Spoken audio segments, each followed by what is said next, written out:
So hello everyone, welcome back to my YouTube channel. दोस्तों मैं करण और आप सभी का स्वागत है आपके अपने चैनल ईवी बाइकर पर। तो दोस्तों आज हमारे पास है 2025 की न्यूली लॉन्च होंडा की SP 160 जो कि TFT मीटर कंसोल वाली नई अपडेट 2025 में आई है।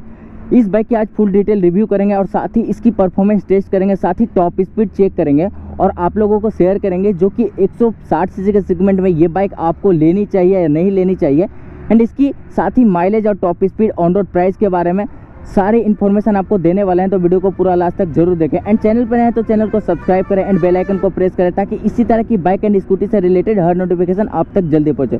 तो सबसे पहले ओवरऑल लुक की बात करेंगे तो यहाँ पर आप देख सकते हैं इसके डुअल टोन कलर को, जो कि अभी यहाँ पर आप देख रहे हैं ब्लैक कलर, जो कि इसमें दो कलर शामिल हुआ है, जो कि यहाँ पर आपको थोड़ी सी देख सकते हैं फ्यूल टैंक के ऊपर ग्रे कलर मिल जाती है एंड ग्लोसी ब्लैक। एंड साथ ही स्टिकर की बात करें तो काफ़ी ज़्यादा खूबसूरत यहाँ पर आपको स्टिकर मिल जाती है, जो कि यहाँ पर आप चेकआउट करें रेड कलर की स्टिकर मिल जाती है थोड़ी सी ग्रे के ऊपर, जो कि काफ़ी ज़्यादा खूबसूरत लगता है। एंड ओवरऑल यहाँ पर आपको 3D में होंडा की लोगो देखने को मिलेगी क्रोम की, जो कि काफ़ी ज़्यादा खूबसूरत लगता है। एंड गाइज यहाँ पर आपको SP की यहाँ पर आपको 3D में लोगो मिल जाती है इसके साइड पैनल के ऊपर। यहाँ पर आपको सीट काउल के नीचे में आपको 160 की यहाँ पर आपको स्टिकर मिल जाती है। साथ ही यहाँ पर आप चेकआउट करें जो कि यहाँ पर आपको रेड कलर की स्टिकर मिलती है इसके सीट काउल के नीचे में, जो कि काफ़ी ज़्यादा खूबसूरत लगता है। इसकी साइड प्रोफाइल काफ़ी ज़्यादा बल्कि एंड स्पोर्टी लग रही है देखने में, जो कि काफ़ी ज़्यादा खूबसूरत है। एंड गाइस ओवरऑल बात करें इसकी फ्रंट लुक की तो यहाँ पर आप चेकआउट करें इसके फ्रंट लुक को। यहाँ पर आपको विंडशील्ड मिल जाती है ब्लैक कलर में, जो कि ग्लोसी ब्लैक में मिलती है। होंडा की स्टिकर मिल जाती है एंड साथ ही यहाँ भी ब्लैक मिल जाती है दोनों साइड। सो गाइस अब बात कर लेते हैं इसकी हेडलाइट सेक्शन के, तो यहाँ पर आपको DRLs मिल जाते हैं दोनों साइड डे टाइम रनिंग के लिए, जो कि इसकी लुक को काफ़ी ज़्यादा एनहेंस बनाता है। यहाँ पर आपको लंबी सी स्प्लिट LED हेडलाइट का सेटअप मिलता है, जो कि काफ़ी ज़्यादा रात में आपको अच्छी रोशनी प्रोवाइड करने वाली है, जो कि विजिबिलिटी इसकी काफ़ी ज़्यादा अच्छी प्रोवाइड करेगी आपको। एंड सबसे बड़ी अपडेट जिस इसमें हुई थी, जो कि यहाँ पर आपको देख सकते हैं मीटर कंसोल को लेकर, जो कि आगे मैं बताने वाला हूँ। एंड गाइस ओवरऑल यहाँ पर 2025 में जैसे कि मीटर कंसोल में अपडेट की है होंडा वालों ने, लेकिन यहाँ पर आपको इंडिकेटर में कोई भी अपडेट नहीं करता है, जो कि देख सकते हैं यहाँ पर आपको हेलोजन बल्ब के साथ इंडिकेटर मिल जाती है। यहाँ पर हाई सिक्योरिटी नंबर प्लेट लगेगी। बात करें फ्रंट वाली मडगार्ड की तो यहाँ पर आपको ग्लोसी ब्लैक कलर में आपको फ्रंट वाली मडगार्ड मिलती है, जिसकी बिल्ड क्वालिटी काफ़ी ज़्यादा अच्छी देखने को मिलेगी। बात करें इसकी फ्रंट वाली टायर साइज की तो यहाँ पर आपको 80/117 का ट्यूबलेस टायर मिल जाता है, 17 इंच का ब्लैक कलर का एलॉय मिलता है। बात करें ब्रेकिंग सिस्टम के तो यहाँ पर आपको 276 mm की पेडल डिस्क मिलती है विद सिंगल चैनल ABS के साथ, जो कि यहाँ पर आप कैलिपर की नाम देखें तो यहाँ पर आपको निसिन कंपनी के आपको कैलिपर मिल जाते हैं। बात करें इसकी फ्रंट वाली सस्पेंशन की तो यहाँ पर आपको टेलीस्कोपिक सस्पेंशन मिलते हैं फ्रंट में। एंड सेफ्टी के तौर पे एक रिफ्लेक्टर देखने को मिलेगा इसकी सस्पेंशन के ऊपर। ये वाली जो पार्ट आप देख रहे हैं ये थोड़ी सी आपको कवर किया गया है, जो कि यहाँ पर काफ़ी ज़्यादा खूबसूरत लग रहा है इसके लुक। एंड यहाँ पे आप इसके फोर्क को देख सकते हैं, जो कि काफ़ी ज़्यादा खूबसूरत साइड प्रोफाइल से लग रही है, जो कि बल्कि टाइप की आपको देखने को लगेगी। बात करें 2025 की सबसे बड़ी अपडेट की तो यहाँ पर आपको मीटर कंसोल में देखने को मिलेगी, जो कि यहाँ पर आपको 4.2 इंचेस का TFT मीटर कंसोल देखने को मिलता है, जो कि आपको होंडा के SP 125 में जो मीटर कंसोल अब नई अपडेट आने के बाद उसमें दी है, सेम ही मीटर कंसोल यहाँ पर आपको देखने को मिलेगी। जो कि यहाँ पर साइड में आप देखें तो यहाँ पर आपको टर्न इंडिकेटर की लाइट शो होगी, यहाँ पर आपको गियर न्यूट्रल की लाइट शो होगी, साथ ही इसके साइड में आपको ABS की इंडिकेटर मिल जाती है, चेक इंजन की लाइट मिल जाती है। एंड इसके डिस्प्ले के ऊपर आप देखें तो इसके डिस्प्ले के अंदर यहाँ पर आपको हाई RPM की यहाँ पर आपको मीटर मिल जाती है, देख सकते हैं। एंड यहाँ पर आपको गियर शिफ्ट इंडिकेटर मिल जाती है, यहाँ पर आपको बड़ी बड़ी अक्षरों में स्पीडोमीटर मिलते हैं। एंड यहाँ पर लो फ्यूल इंडिकेटर इको की इंडिकेटर मिल जाती है, यहाँ पर आपको ट्रिप A ट्रिप B मिल जाती है, यहाँ पर आपको किलोमीटर दिखाएगी, यहाँ पर आपको घड़ी मिलती है। एंड यहाँ पे आप चेकआउट करें जो कि यहाँ पर आपको 4 बटन मिल जाती है, देख सकते हैं, जो कि आप मैनुअली यहाँ पर आप इसके रियल टाइम माइलेज को चेक कर पाएंगे, जो कि यहाँ पर आपको सबसे अच्छी बात है कि रियल टाइम माइलेज भी मिल जाती है। एंड यहाँ पे आप देखें तो सेटिंग्स मिलेगी, जो कि सेटिंग्स में आप चेकआउट करें, मैं यहाँ पर दिखा देता हूँ। यहाँ पर फंक्शन मिल जाती है, डिस्प्ले मिल जाती है, एंड यहाँ पर जनरल मिल जाती है, सर्विस मिल जाती है। जैसा कि मैं यहाँ पर दिखाता हूँ, फंक्शन में आपको ट्रिप ऑटो रीसेट का आपको मतलब फीचर्स मिलते हैं। यहाँ पर आपको डिस्प्ले मिल जाती है, display type bar and simple, जो कि अगर इसकी डिस्प्ले की बात करें अंदर में फीचर्स की तो सेम ही आपको मिल जाती है 125 SP वाली।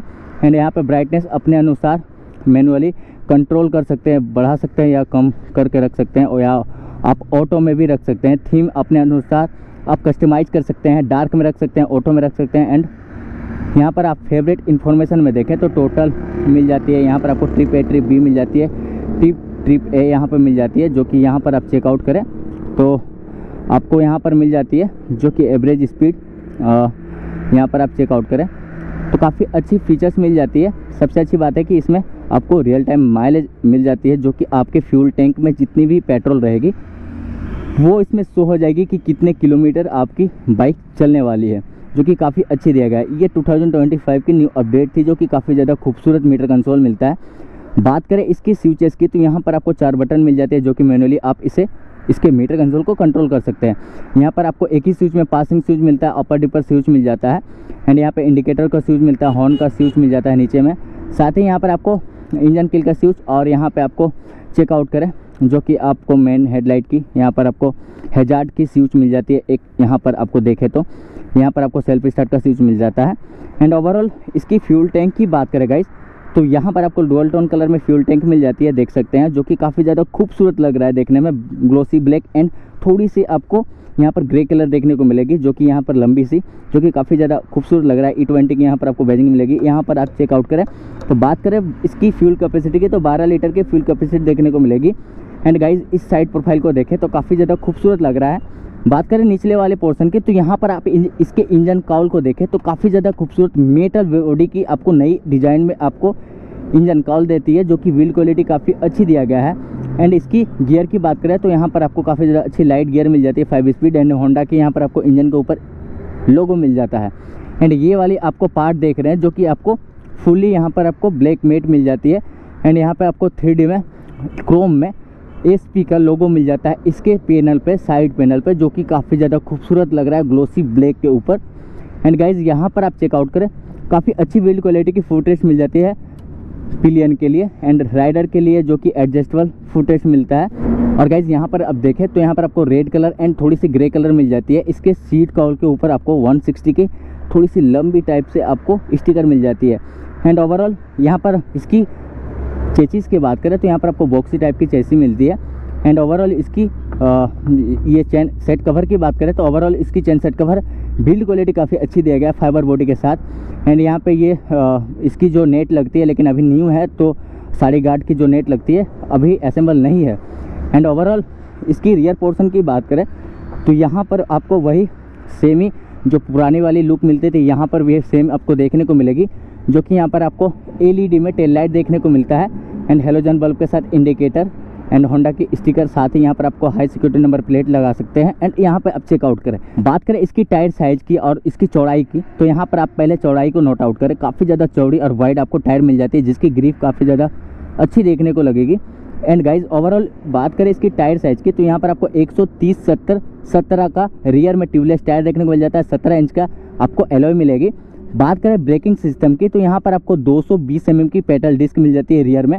एंड सस्पेंशन की बात करें तो रियर में आपको मोनोशॉक सस्पेंशन मिलती है, जो कि काफ़ी अच्छी दिया गया है। एग्जॉस्ट की बात करें तो यहाँ पर आप चेकआउट करें एग्जॉस्ट को, यहाँ पर आपको मफलर गार्ड मिलती है क्रोम फिनिश में, जो कि काफ़ी अच्छा है। यहाँ पर आपको फुट रेस्ट एंड यहाँ पर आपको काफ़ी ज़्यादा अच्छी लाइट यहाँ पर ब्रेक पैड मिलती है, जो कि काफ़ी अच्छी दिया गया। होंडा की यहाँ पर आपको ब्रांडिंग मिल जाती है। एंड ओवरऑल यहाँ पर आपको इंजन ऑयल की कैप मिलती है। यहाँ पर आपको इसके जो कैटालिटिक कन्वर्टर है उसके ऊपर कोई भी प्लेट नहीं मिलता है, जो कि ये वाली जो इसकी इंजन काउल है वही आधा कवर करती है इसकी कैटालिटिक कन्वर्टर को। एंड ओवरऑल यहाँ पर स्पार्क प्लग मिल जाता है। सो गाइस ओवरऑल अब बात कर लेते हैं इस बाइक की इंजन और पावर के बारे में। 162.71 सीसी का air cool 4 stroke 4 valve single cylinder BS6 phase 2 engine मिलता है, जो मैक्स पावर प्रोड्यूस करती है 13.27 bhp का 7500 RPM पर। एंड इसकी मैक्स टॉर्क जनरेट करती है 14.58 Nm का 5500 RPM पर। ये बाइक 5 स्पीड गियर बॉक्स के साथ आती है। एंड इसकी ग्राउंड क्लियरेंस की बात करें तो यहाँ पर आपको 177 mm का ग्राउंड क्लियरेंस मिल जाती है। और गाइज इसकी सीट कंफर्ट की बात करें तो राइडर और पिलियन के लिए काफ़ी ज़्यादा सॉफ्ट सीट दिया गया है, जिसकी सीट हाइट 790 mm के आसपास आपको सीट हाइट देखने को मिलेगी। एंड इसकी ग्रेवरिल की बात करें तो यहाँ पर आपको मेटल बॉडी की ग्रेवरिल मिलती है, काफ़ी ज़्यादा खूबसूरत। यहाँ पर आपको ग्रे कलर में मिल जाती है। ये वाली पार्ट पूरी ओवरऑल मैट ब्लैक में मिलती है, जो कि काफ़ी ज़्यादा खूबसूरत लगता है। एंड ओवरऑल इस साइड प्रोफाइल को देखें तो काफ़ी ज़्यादा खूबसूरत लगता है देखने में। तो गाइज सबसे पहले ओवरऑल इसकी कंफर्ट से स्टार्ट करते हैं। तो कंफर्ट मुझे काफ़ी ज़्यादा अच्छी लग रही है, बेटर लग रही है। And guys overall handle bar की बात करें तो काफ़ी अच्छी पोजीशन में सेट की गई है हैंडल बार। कोई भी प्रॉब्लम मुझे वैसा महसूस नहीं हो रहा है कि अगर इसको लॉन्ग राइड के लिए लेकर जाते हैं तो कहीं प्रॉब्लम करेगी, ऐसा मुझे कोई इशूज़ नहीं लग रही है। एंड ओवरऑल काफ़ी अच्छी पोजीशन में इसकी हैंडल बार है और कंफर्ट भी काफ़ी ज़्यादा अच्छी महसूस हो रही है। अगर आपको कोई भी मतलब दूर या ज़्यादा सामने ऐसा कुछ नहीं लगेगा। इसकी जो हैंडल बार की कंफर्ट है काफ़ी ज़्यादा अच्छी है। एंड ओवरऑल गियर की बात करें तो काफ़ी ज़्यादा अच्छी शिफ्ट हो रही है, स्मूथली गियर शिफ्ट हो रही है एंड काफ़ी ज़्यादा अच्छी निकल रही है, और डाउन हो रही है भी काफ़ी ज़्यादा अच्छी, और अप भी हो रही है काफ़ी ज़्यादा अच्छा, जो कि कोई भी प्रॉब्लम नहीं हो रहा है। जैसा कि बहुत सारी बाइक में आपको देखने को मिलेगा जो कि गियर फंसने के मतलब प्रॉब्लम देखने को मिलेगा, लेकिन इस बाइक में वैसा कुछ नहीं है। काफ़ी ज़्यादा अच्छी शिफ्ट हो रही है गियर, काफ़ी स्मूथली। सभी गियर को मैंने जैसा कि चेक कर रहा हूँ, जैसा कि कोई भी ऐसा इशू नहीं लग रहा है इस बाइक में गियर का लेकर, जो कि मुझे वाकई में काफ़ी ज़्यादा अच्छा लगा। एंड ओवरऑल इसकी ब्रेकिंग सिस्टम की बात करें तो फ्रंट वाली ब्रेक काफ़ी ज़्यादा अच्छी वर्क कर रही है। एंड इसकी क्लच की बात करें तो काफ़ी ज़्यादा अच्छी क्लच लाइट मिलती है आपको।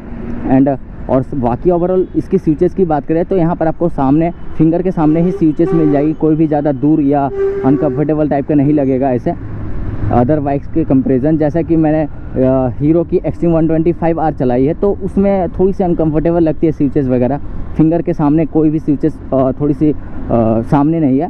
एंड ओवरऑल इसमें काफ़ी ज़्यादा अच्छी परफॉर्मेंस निकाल के दे रही है। एंड इसकी सस्पेंशन की बात करें तो फ्रंट में जैसे कि टेलीस्कोपिक सस्पेंशन मिलती है, ओवरऑल काफ़ी स्मूथली काम कर रही है, वर्क कर रही है।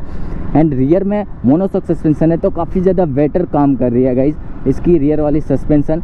एंड ओवरऑल इसकी जो कंफर्ट है वो काफ़ी ज़्यादा मुझे अच्छी लगी एंड परफॉर्मेंस भी काफ़ी ज़्यादा अच्छी लगी। जैसे कि 50 की स्पीड में ये चल रही है गाड़ी, तो इसकी ब्रेक को अप्लाई करते हैं, काफ़ी स्मूथली वर्क कर रही है, कोई भी प्रॉब्लम नहीं हो रहा। वैसे कि मतलब जैसे कि मेरे हिसाब से आपको लगता होगा कि मतलब व्हील लॉक होने के चांसेस रहती है अदर बाइक्स में, इसमें कोई भी ऐसा प्रॉब्लम नहीं देखने को मिल रहा, काफ़ी स्मूथली वर्क कर रही है इसकी जो फ्रंट वाली ब्रेक है। And guys overall seat comfort की बात करें तो काफ़ी ज़्यादा अच्छी सीट कंफर्ट भी निकाल के देती है आपको। एंड लुक वाइज में तो काफ़ी ज़्यादा अच्छी एंड बल्कि लग रही है। इसकी जो फ्यूल की टैंक है वो काफ़ी ज़्यादा बल्कि लगेगी। एंड जैसे कि हीरो की एक बाइक आती थी हंक वगैरह जैसा कि आती थी तो उसके जैसा लग रहा है। तो इसकी थोड़ी सी इंजन पावर को चेक करेंगे, जैसे कि एक नंबर में मैंने लगा दिया है 41,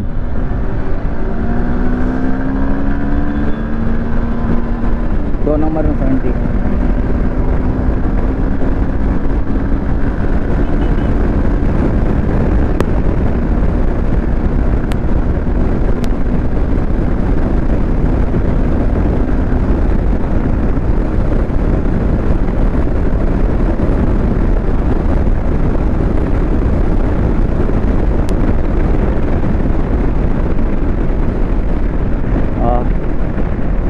के आसपास काफ़ी स्मूथली चली जा रही है इसकी जो टॉप स्पीड है, लेकिन 100 के सामने जाने के लिए थोड़ी सी इसको मेहनत करनी पड़ रही है।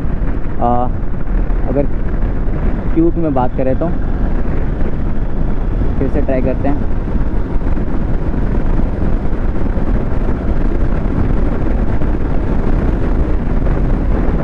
करीबन 100 के आसपास काफ़ी ज़्यादा स्मूथली चली जा रही है ये बाइक एंड कोई भी प्रॉब्लम मुझे ऐसा फील नहीं हुआ।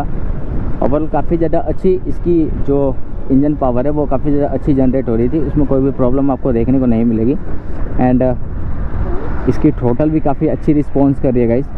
एंड प्रॉपर ओवरऑल बात करें इसकी टॉप स्पीड की तो 5th गियर में करीबन 5th गियर में 112 प्लस तो जाएगी मेरे हिसाब से, लेकिन जैसे कि अभी न्यू बाइक है तो थोड़ी सी हो सकती है कि ऐसे लग रही है टाइम।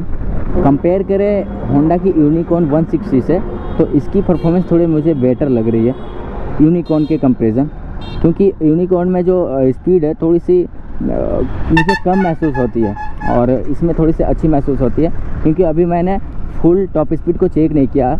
जैसे कि मैं 0 to 80 एंड 0 to 100 के आसपास कितनी समय लेती है उसका अंदाज़ा मैंने जैसे कि लगाया तो करीबन 80 के आसपास काफ़ी ज़्यादा अच्छी स्मूथली चली जा रही थी, लेकिन 80 के जो प्लस जा रही थी तो मेरे को लगा कि थोड़ी सी समय ले रही है 100 के पास जाने के लिए। जैसा कि मैंने इस बाइक की ओवरऑल परफॉर्मेंस टेस्ट की तो कई गुना अच्छा मतलब मुझे लगा यूनिकॉर्न होंडा की यूनिकॉर्न जो 160 आती है उससे कई गुना अच्छा इसमें परफॉर्मेंस देखी।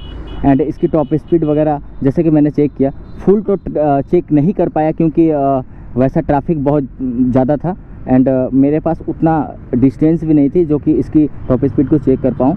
वैसे ओवरऑल नेक्स्ट वीडियो में टेस्ट ज़रूर करेंगे एंड साथ ही इसकी परफॉर्मेंस काफ़ी ज़्यादा बेटर रही मेरे हिसाब से। एंड अगर आप होंडा की यूनिकॉर्न लेते हैं उससे अच्छा ये वाली बाइक होगी। इसमें लुक में भी काफ़ी ज़्यादा अच्छी है एंड थोड़ी सी बल्कि लुक में आ जाती है। एंड ओवरऑल माइलेज तो सेम ही देखने को मिलेगी दोनों बाइक्स की। एंड टॉप स्पीड में थोड़ी सी, हालांकि ये वाली ज़्यादा मुझे लगती है कि यूनिकॉर्न से इसमें ज़्यादा टॉप स्पीड थोड़ी सी मिलेगी। एंड ओवरऑल काफ़ी ज़्यादा परफॉर्मेंस बेटर थी इस बाइक की।